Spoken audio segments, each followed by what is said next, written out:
Hermanos, bienvenidos a una entrega más de la reflexión de la palabra. Hoy martes 6 de febrero del año 2023, martes quinto del tiempo ordinario. La iglesia recuerda y celebra hoy a santos Pablo, Miki y compañeros. El color litúrgico es rojo, las lecturas corresponden al ciclo B.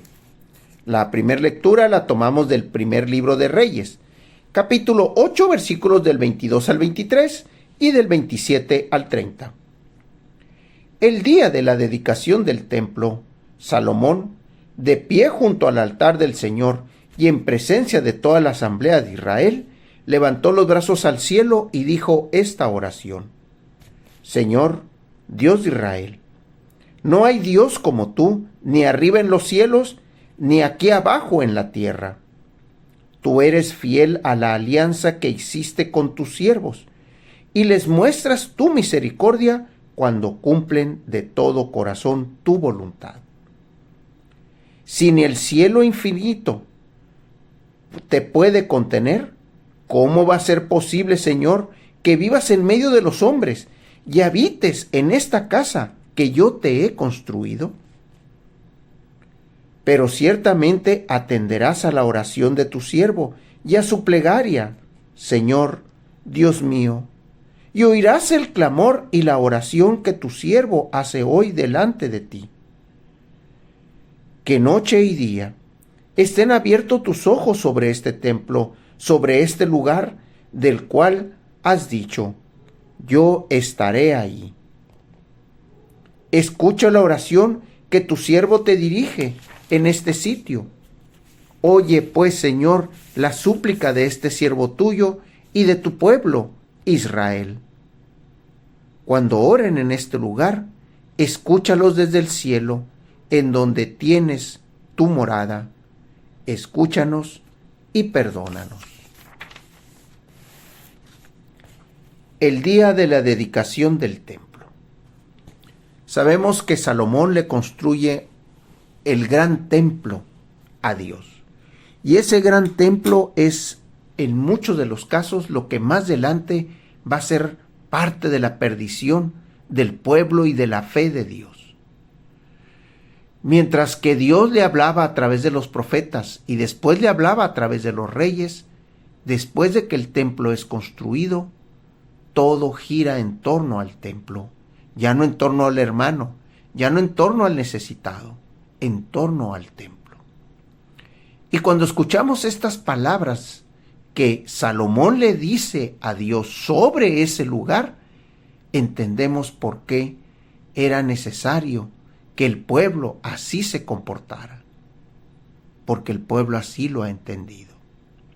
Ese era el lugar en donde Dios iba a escuchar a su pueblo. Ese era el lugar donde Dios estaba presente. Y ese lugar era donde única y exclusivamente el pueblo podía ir para ser escuchado en su oración. Esa oración que Salomón y ese recordatorio que Salomón le hace a Dios de decir, en ese lugar estaré porque tú has dicho, Señor, yo estaré allí. Esa es la forma en cómo el pueblo interpreta el lugar del templo. Y de alguna manera y en la actualidad nosotros seguimos interpretando lo mismo. Muchas personas no pueden orar en su casa, no pueden hacer un pequeño altar en su casa, un crucifijo, una imagen, una vela, un lugar tranquilo en solitario, porque allí no está Dios. Dios está en el templo. O como muchos lo conocen, Dios está en la iglesia. Hermanos, hagamos ese espacio como Jesús se iba a orar en solitario. El domingo así nos lo dijo. Después de haber curado mucha gente, después de haber estado en muchos lugares,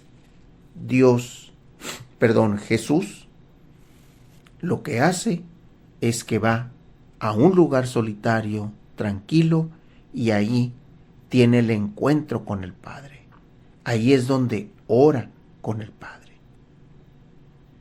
Aquí Salomón hace la dedicación y sí, efectivamente, así como antes Dios estaba en la tienda donde Moisés iba y platicaba con él, y cuando veíamos que bajaba la nube y se volvía a levantar, bien, aquí es el lugar donde se dedica ese lugar en especial al Señor. Pero vemos que Jesús va y ora con el Padre prácticamente en cualquier lugar.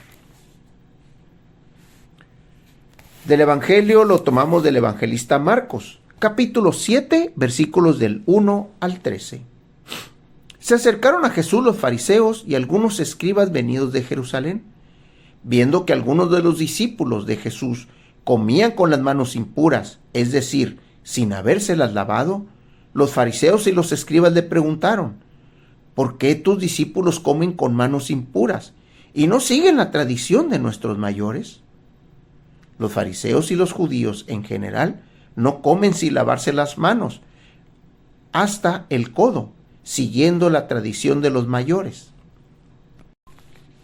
Al volver del mercado, no comen sin hacer primero las abluciones y observan muchas cosas por tradición, como purificar los vasos, las jarras y las ollas. Jesús les contestó: qué bien profetizó Isaías sobre ustedes, hipócritas, cuando escribió: este pueblo me honra con los labios, pero su corazón está lejos de mí. Es inútil el culto que me rinden, porque enseñan doctrinas que no son sino preceptos humanos. Ustedes dejan a un lado el mandamiento de Dios para aferrarse a las tradiciones de los hombres. Después añadió: de veras son ustedes muy hábiles para violar el mandamiento de Dios y conservar su tradición.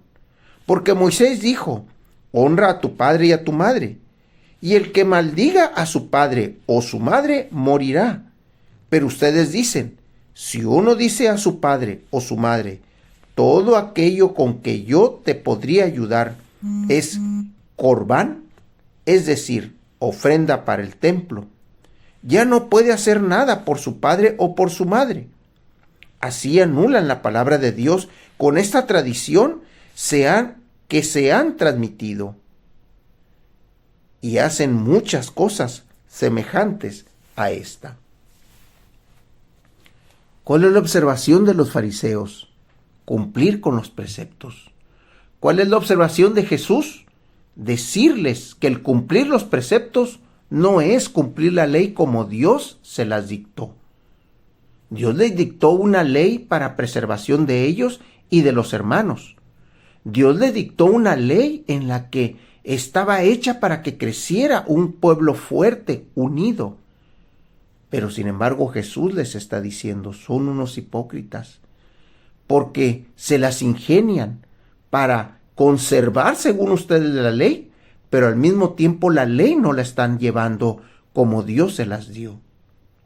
Y les da el ejemplo: honra a tu padre y a tu madre, y el que los maldiga morirá. Sin embargo, por el simple hecho de decir honro a mi padre y a mi madre en el templo, con eso están aboliendo o están diciendo que todo está correcto. Jesús nos hace esa observación, hermanos. La observación de los mandamientos de Dios, no los mandamientos de los hombres.